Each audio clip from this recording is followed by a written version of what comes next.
So, hi, Eleanor. So nice to see you. Welcome on the Retail Reengagement podcast. So happy to finally find you on. I'm really looking forward to being able to share tips to other retailers on how can we actually engage more our existing customers, derive more values out of them. And I know that's your space of predilection. So thank you for coming on. Of course, it's so nice to chat with you. So jumping right in. So I know you've been in the space for a really long time and with a really, really strong focus on the customer side of things. So I thought it would be interesting for you to just share a little bit about the brands that you've been working with throughout the course of your career and understanding a little bit about what is the common thread, what has excited you in this industry and makes you still engage in it today. Yeah, of course. I've worked across a variety of different brands, starting out more high street and more in the e-com space. So I worked at J.Crew during peak J.Crew. I worked at Michael Kors, also peak Michael Kors. That was sort of when we were like on the e-com side of things, where you're looking at like 51% prefer this, 49% this, like pick the option 51% prefers. Then I went off and I did my MBA. And I came back and I transitioned over to the luxury industry. There, I made the switch from the e-com side of things to more CRM, private client relations, like events, that side of things. And that you're thinking about Mrs. So-and-so likes this, and that's then what we're going to do. So do you mean that in terms of your experience, you started with the more mass market and really having that e-commerce focus when it was the e-commerce boom, and now then afterwards moving on into personalization? What does the one-to-one selling means? Yeah, exactly. And I think equally well, I've made the transition from the ecom world to the more clienteling world as I've transitioned to smaller client pools. On the one hand, you're always thinking about the customer, but you're thinking about them so differently between a luxury brand and a mass brand. CRM has really been evolving in the last couple of years, and luxury brands have been doing it for the longest. So I think they kind of are giving a bit of a model for the industry. Everybody is talking about personalization those days, right? And I think personalization is so new to some of our industries and to certain brands within our industry. But of course, that's something that you've been doing forever, first on the e-commerce side and then in that one-to-one manner. But so your experience is within the CRM space, but also clienteling. Is that right? Yeah, exactly. So I've done the data side, pure CRM, which clients are shopping in which stores, what type of person buys what type of thing. And then equally, I've done clienteling. One-to-one summer collection is launching, which 100 clients is each sales associate needing to reach out to because they're most likely to buy the summer collection, or even more one-to-one than that. We're picking clients to attend a fashion show. Oh, who's better for fall, winter? Who's better for couture? Wow. Down to individual people level. And what are some of the brands that you've worked with in the CRM and clienteling space? So I've made my rounds. I was at LVMH, I was at Fendi for a while, and then I was at Zegna, and most recently now I'm at Jimmy Choo. I moved from the US to the UK recently, so a little bit of Okay, so everything. really a little bit of everything in the luxury side, and then Michael Kors and J.Crew, which it's funny because I feel like when you were there, they were definitely the most famous premium brands out there, right? And the funny thing, I was reflecting as we were like looking at what we were going to talk about today. Actually, we were doing clienteling there too. Like it was different, and we weren't calling it that, but like the top clients at J. Crew were getting a Christmas gift from the CEO. We were calling it something different, but that's what we were doing. Was there toolings that were So supporting that, or is the tooling part something that has evolved? I think that's what's evolving right now. I think that's changing a ton. Like if you were a brand that wanted to succeed, you were having those relationships with clients, but you certainly weren't calling it clienteling. And there's a good chance that you didn't have any platform for it because frankly, there's still brands that don't have platforms for it now, which is insane. Yeah, but most of the big brands have tooling and have Yeah. a platform for Now I would that, say right? The brands definitely. that you tend to work with. Yeah. No, I would say definitely all the brands I've worked for have had pretty robust like CRM systems in place. And so in terms of the clienteling, obviously you've touched on the fact that clienteling has evolved, that the inception of luxury is very much linked with clienteling. right? Chanel and Hermes's inception is ultimately linked to the product and clienteling. But that now we've been able to coin it clienteling and that it's evolved with new tooling, new technology. So, how do you really define clienteling and what has stayed consistent across this evolution and transformation? I think clienteling, it encompasses a lot of things because on the one hand, in my daily life, clienteling is about what a sales associate is saying to their client. It's about what a sales associate is giving their VIC for a birthday gift. It's about how we're explaining a new collaboration to our clients through our stores. But it's also about the data side of things. It's what clients am I suggesting that the stores reach out to. It's what clients are we sending an email to about whatever the topic of the day could be.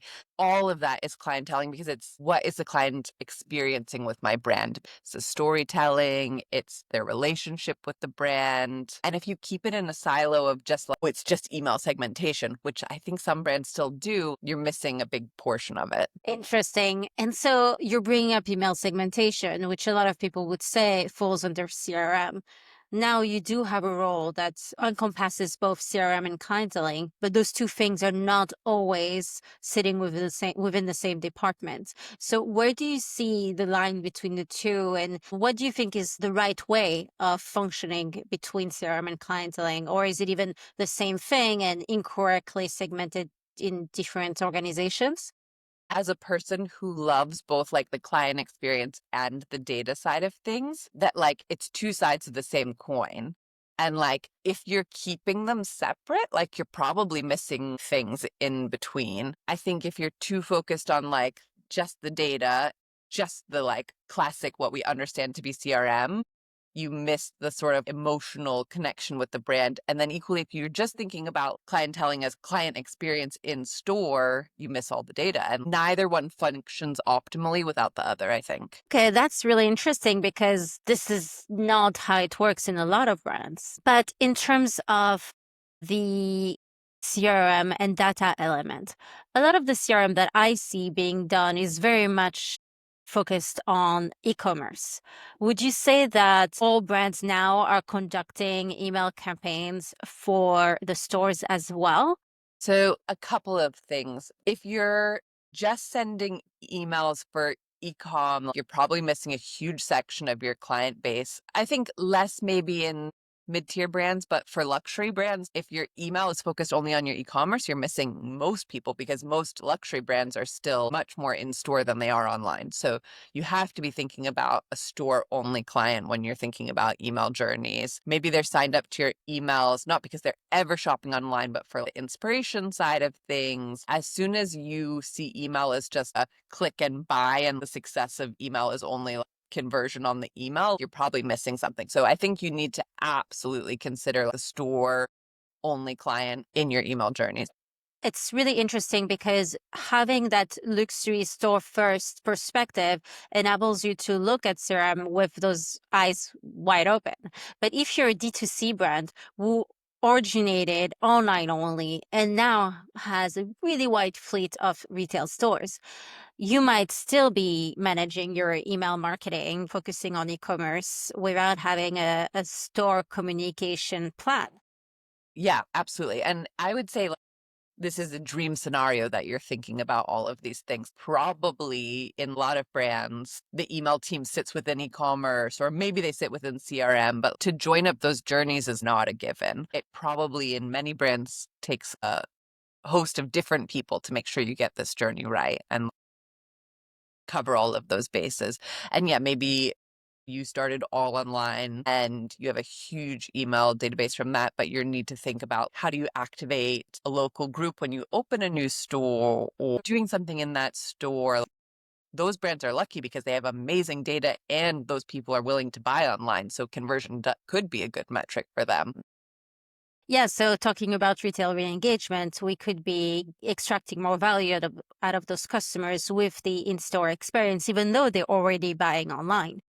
Yeah, absolutely. Maybe they shop mostly online, but if you get them into the store, the right sales associate can show them a million more things, and then that opens a whole door. Or maybe it opens a category to them that they hadn't considered. They want to do something on in person, and now they'll be a very loyal online customer because they know, oh, I wear a size X, that kind of thing. So it provides a value that the online experience is not able to offer necessarily, and also is an opportunity for cross-selling and upselling. But going back to the tooling elements, so now you've walked us through a little bit what happens within the email marketing. On the client, more classically called clienteling, the in-store messaging front, would you say that most brands do their messaging through emails, or that most brands do their messaging through WhatsApp or text? Obviously, the answer to that. But I like to hear it from you and understand, like, do you think that it's always done for certain tooling? Because I know that there was, like, 8 years ago, a big movement within the space of brands really wanting sales associates not to use their own cell phone numbers and really own that relationship as part of the brand rather than owned by the sales associates.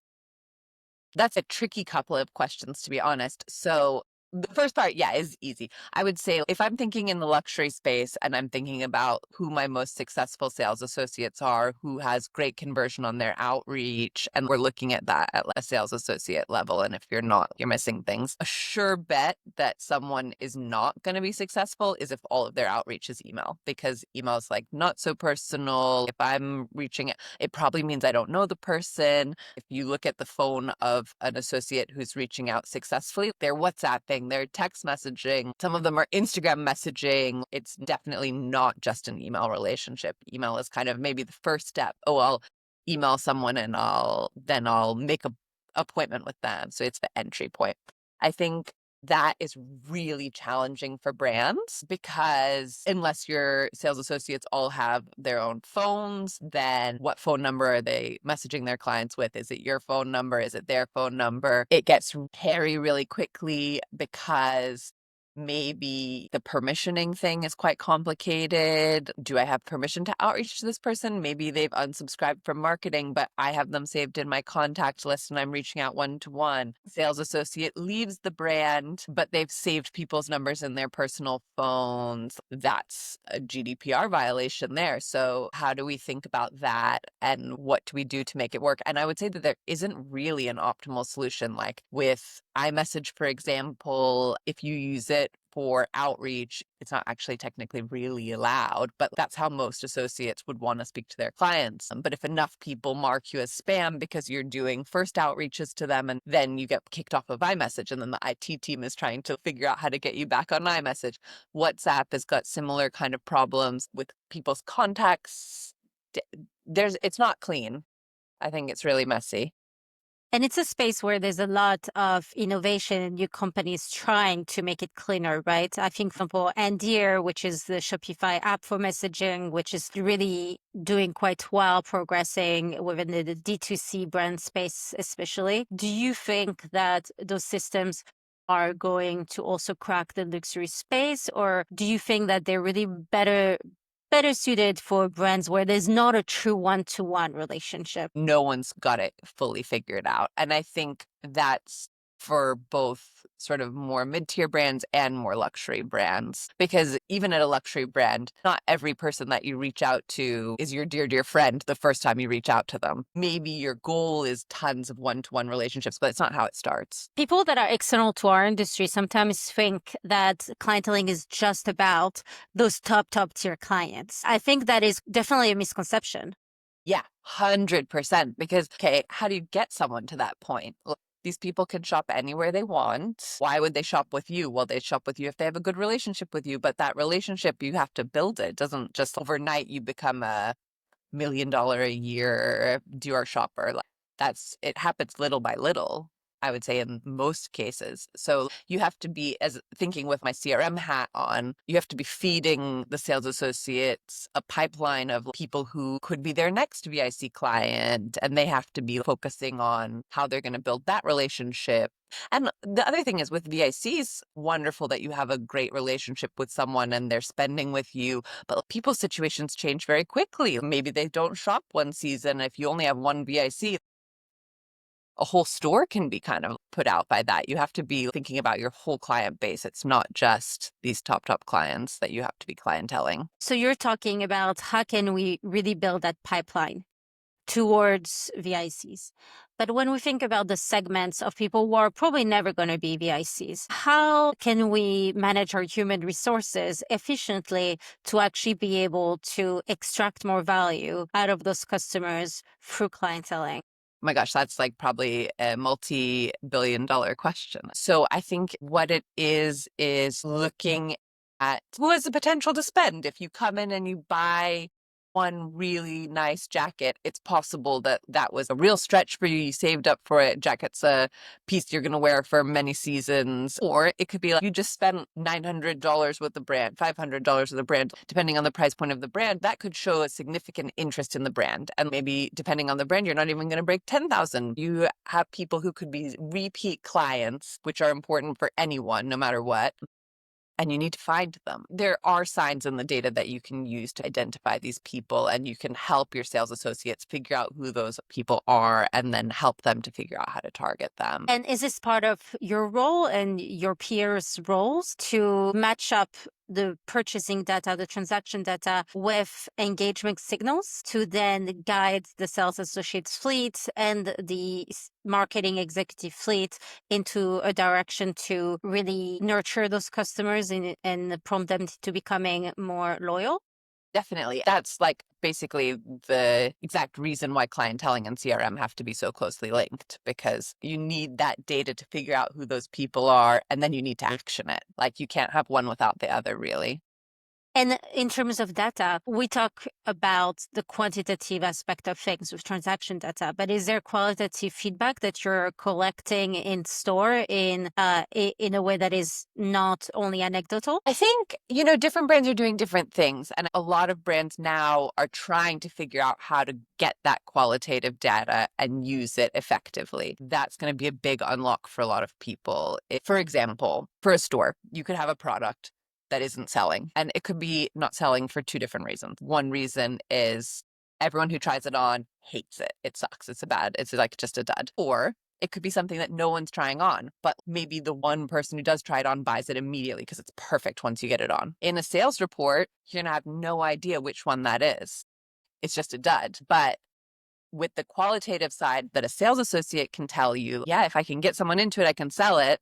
That makes a big difference. Then you can do something with training. You could have an incentive where if you can get someone, to try things on, you can fix that as a problem. And you might not even know that that's the issue. Or I don't know, something goes out of stock, and from my side, it's just out of stock. So I'm just not selling it. Is everyone asking the sales team for it? If I'm not capturing missed sales, like I might not know that actually there's huge demand for this and I need it back. E-commerce businesses, that's a little bit different because you can see people clicking on the size and not finding it, or maybe you have notifications for back in stock alerts, or you can see returns data from your warehouse so you know that people are buying and returning. But in a lot of businesses, those two teams are pretty siloed, so you wouldn't necessarily get that communication between them. But also in terms of the tooling, what kind of tooling would a brand or multi-brand retailer use to actually capture this feedback in store? It's a mix. I think you would probably want it in your whatever your CRM platform is in some way.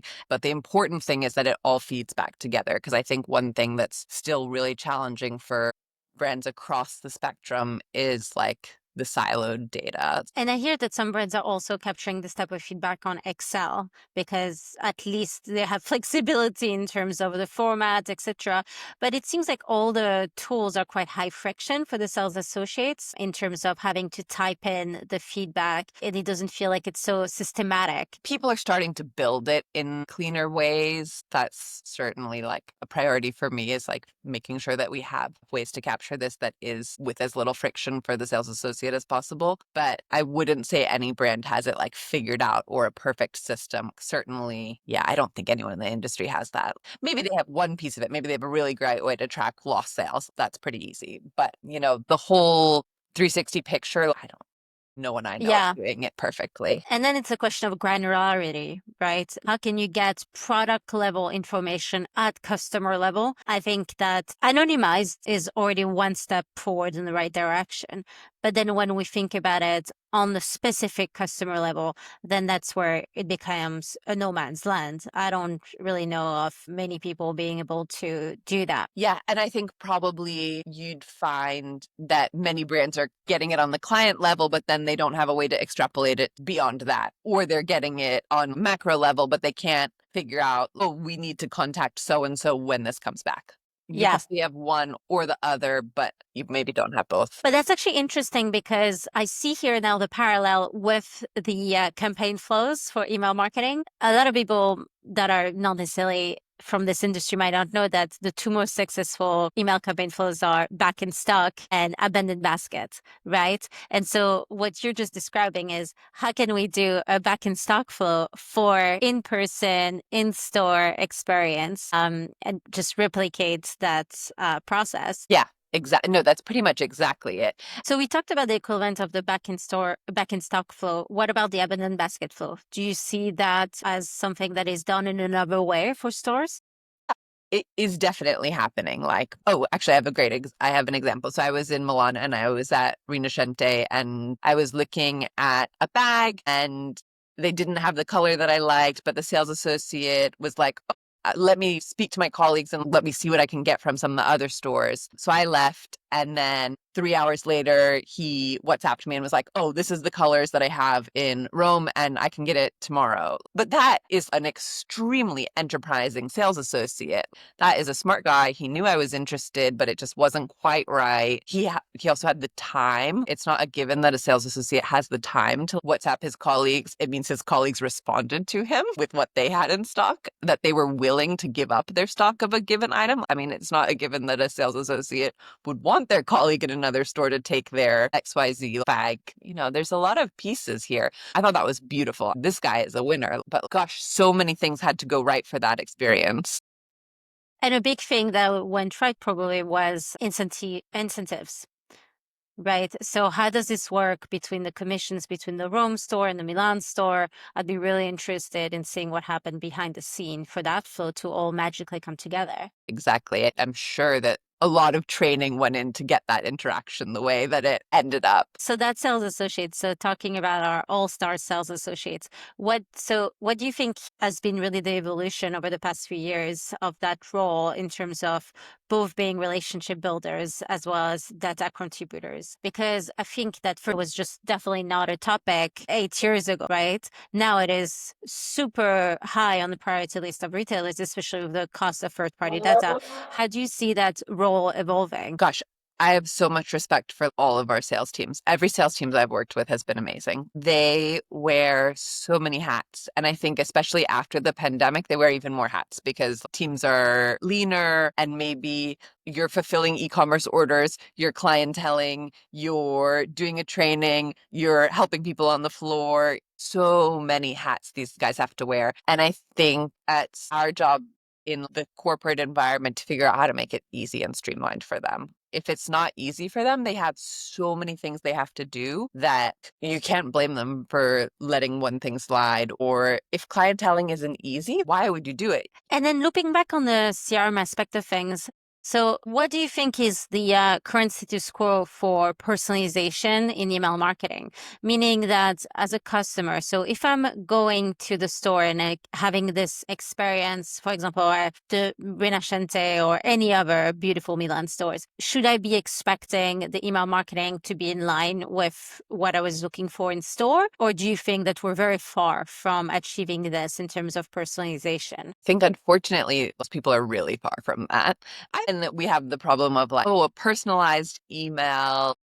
Maybe they looked at like 10 things that don't go together and now we've got a really ugly email. So I think brands have to be careful about it because I will say, I think people say email's less and less effective, blah, blah, blah. But like, I just bought something from a back in stock email an hour ago. So that's not true. It's definitely still very effective, especially those kind of flows. And I the personalized ones that are more likely to be successful. So if you can line up the in-person retail experience to the email experience, incredible. But certainly in my inbox, I'm not getting anything like that. Yeah. And also, it's probably about how can we understand the customers better from their interactions that they had in store, right? Is what is their style? What is their preferences? What are they gravitating towards? But you really need a stylist to be able to distill those interactions into actual likes and dislikes and then turn that into product recommendations, right? It's not as easy as just pulling up what's in your product catalog. No. Yeah, absolutely not. And I think AI will probably be something that we're not seeing quite yet, but that's going to like really change this. Like, I don't know, if I'm looking at a Wolford tight, like what can you extrapolate about like making me a gown email? What you as a person and what is your general style. That's interesting. And depending of the how complicated product catalogs are, it can be more or less complicated, right? Because if you're in a multi-brand retail experience, it's definitely not the same as like if we were shopping at Jimmy Choo, for example. Because if I'm shopping at Jimmy Choo, you should be able to figure out if I'm shopping for bridal wear, if I'm a wedding guest, or if I'm shopping for day-to-day products. And that therefore should change what you send me as recommendations. Yeah, absolutely. I think it's two totally different worlds. And I've never worked in the multi-brand context. I think they have it in some ways easier and in some ways harder. How so? Well, harder in that maybe I've only shopped one category in Saks, but what can they figure out about me to get me to another category? Whereas in a mono brand, I know so much about this one product leads to this product that it's a smaller world. But then because it's a smaller world, I don't have that next thing to show them. Or they were a bride and like, then what happens after they're a bride? Like those kind of journeys are a little bit different. So I think they both have like a different kind of way they need to approach it and different ways that they need to look at the data. That makes sense. Insights generation is not one size fits all, basically. And what do you think is one opportunity that actually still feels very much underleveraged in CRM and clienteling today? I think to the point earlier about like the mid-tier clients and the mid-tier brands, like both of those are still being figured out. Like what's going to be, what's the way to maximize a sales team's time so that they can focus on the most effective clients to be reaching out to. There's so many more there's only maybe a handful of VICs per store, but there could be thousands of people sitting in the bucket under them, figuring out which ones you want to tackle. And that's for a luxury brand. It's even worse than a mid-tier brand, like taking all these leads and figuring out which are the ones that we need to pursue. Yeah, in an efficient manner as well. That's interesting. It feels like what is that? What is the untapped demand, both online and offline, from those customers? Those customers who are pretty much disloyal, we can say, and who have so much choice nowadays between your brand, between other multi brands. So it's really interesting to think about how can we extract value in the most efficient manner. Yeah, exactly. And what is one thing that your peers in functions similar to yours are really talking about? What is the trendy topic those days? I think it's definitely also around AI. Like one thing I'm thinking a lot, I wouldn't say this is perhaps the biggest topic on everyone's mind, but one thing I've been thinking about a lot recently has been, okay, we have the opportunity with AI to communicate with our whole middle tier of people because AI can generate a message to them and the sales associate can suddenly go from sending one really well thought out message in half an hour to sending 1,000 messages. But what does that look like to the client? Then does every brand I've ever shopped for send me a personalized message that's actually generated by AI? How's that going to play out is a big one for me right now. I think the AI on the data side is like super clear. That's like a huge opportunity and it's going to be pretty easy to work through. But the AI on the clienteling side is a bit less clear to me and I think really interesting. We'll see a lot of innovation there and a lot of people getting it really wrong. So that will be interesting. And do you think that there's a space for AI to make other marketing channels more coherent and bring more relevance and coherence to customers overall? Yeah, God, I hope so. That will be incredible. Because it doesn't seem like you're necessarily sure that there needs to be more messaging. It doesn't seem like you're sure that customers want more No, I want less. communication. I want less. As a customer, I can tell you I want less. No one wants more. We have enough. I think the question is about quality. Yeah. Last question for the podcast. Are there any shifts or signals that you're watching closely in terms of market signals? Any market signals that you think we need to kind of be careful about? Yeah, I think so. I think your question of what am I watching closely, it's definitely about AI.